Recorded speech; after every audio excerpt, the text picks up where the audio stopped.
What's up, Ike? I got your case done, I think. You wanted several things done to it, and I think I've accomplished everything you wanted. The first thing you wanted me to do basically was cut this in half, the height of these little knobs. So I did that. They were 5 millimeters, I think. I cut them down to 2.5.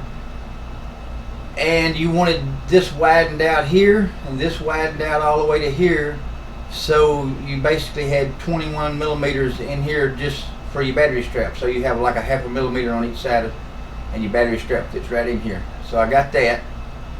You also wanted these edges beveled. I don't really have a way to round the edges. All I can do is kind of chop them off, and so that will help a whole lot. That will help you a whole lot, but it still might be kind of sharp, like right there and right there. But it's not going to be just a big sharp edge like this.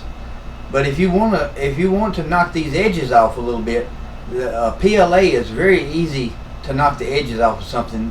Just take you like a piece of 180 or a piece of 80 grit sandpaper. I think 180 would probably be the best, and just scuff it. You know, it really knocks the corners off pretty easy.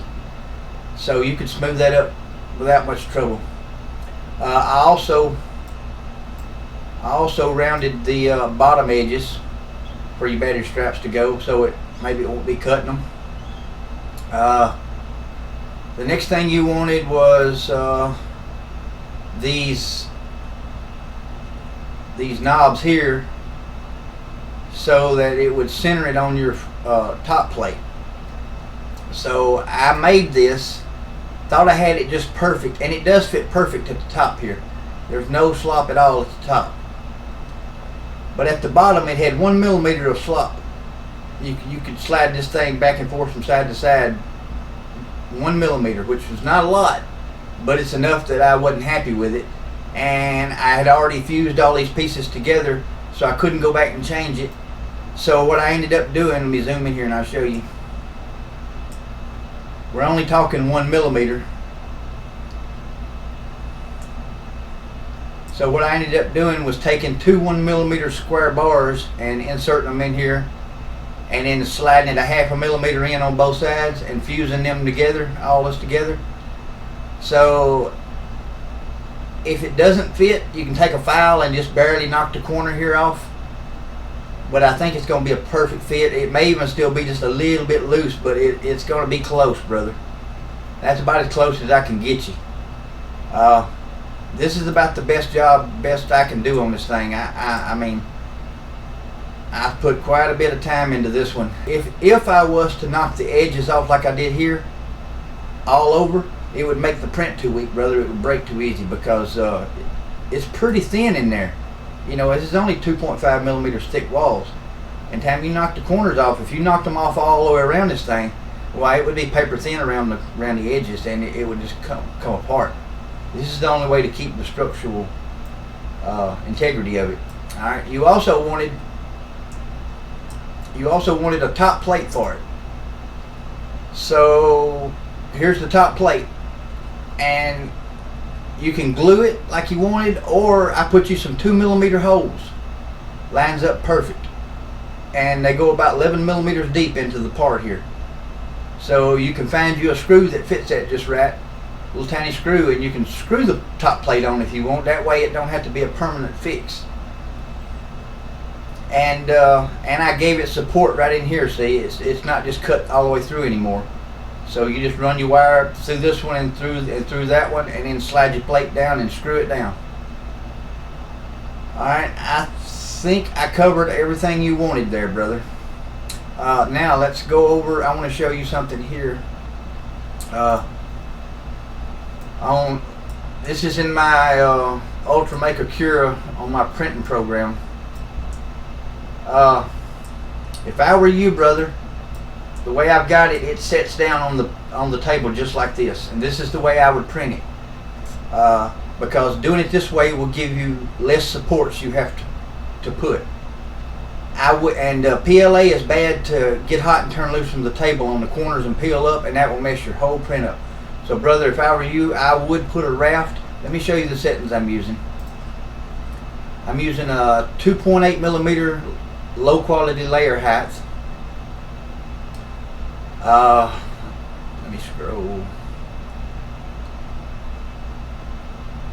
Go to the top. See if there's anything important here.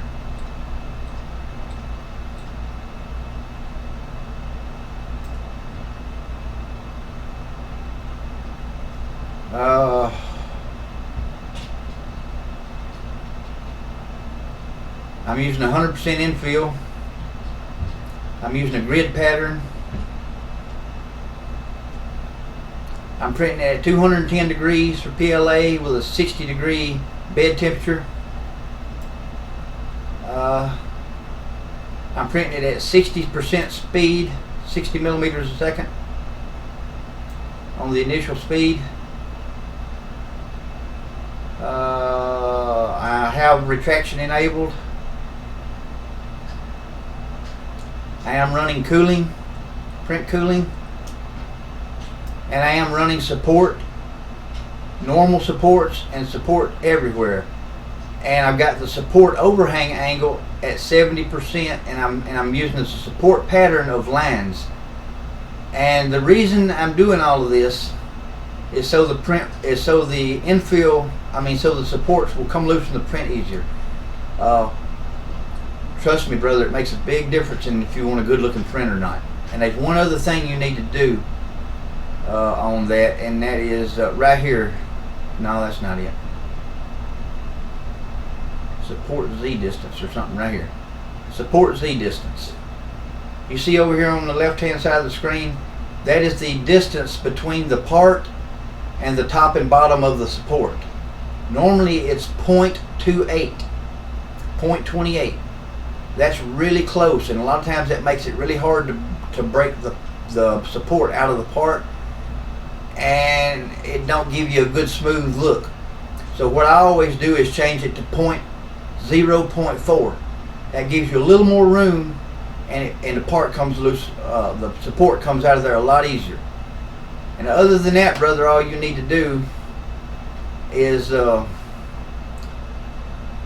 the build plate adhesion, do a raft.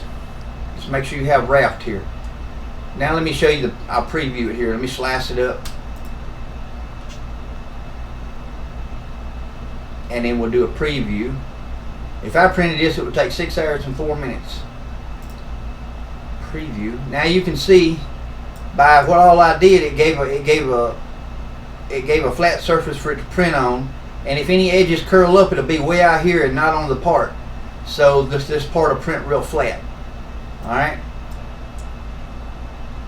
And then let me zoom in here, and if you look right here, you can see how there's a good gap in between the part and the supports.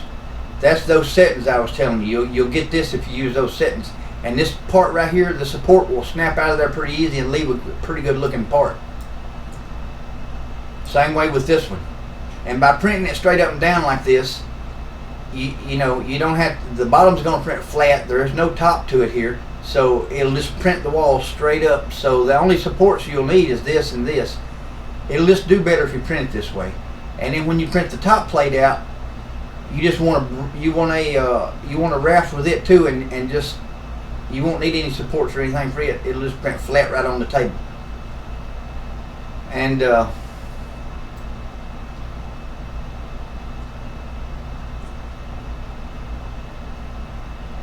anyway, brother, that's how she'll print, and it'll come out sweet.